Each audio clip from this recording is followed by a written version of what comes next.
Advanced care planning started 30 or 40 years ago, ultimately, and it started out as kind of a legal, actually a financial and legal tool to say, how can I be sure what I want happens, and we cut healthcare costs at the end of life. Those are kind of the two driving forces.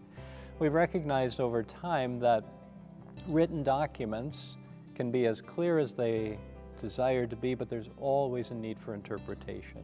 And that's why the Catholic Church prefers strongly a healthcare agent who can speak in the moment to those things, to interpret the document, and to understand the person's values, preferences, wishes for his or her own care.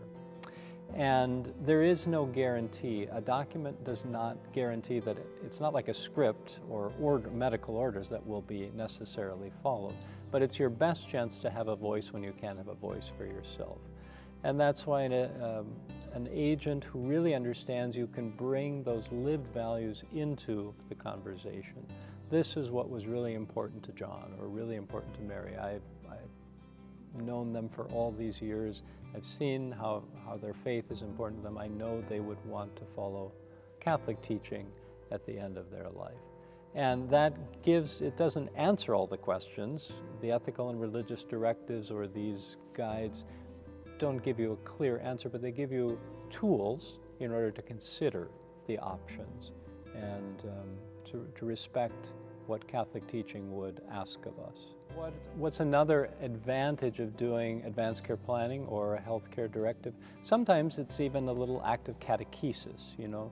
Maybe those family members or extended family maybe don't share the same values or the same degree or practice of the faith. It can be a way to also instruct about what Catholic teaching is.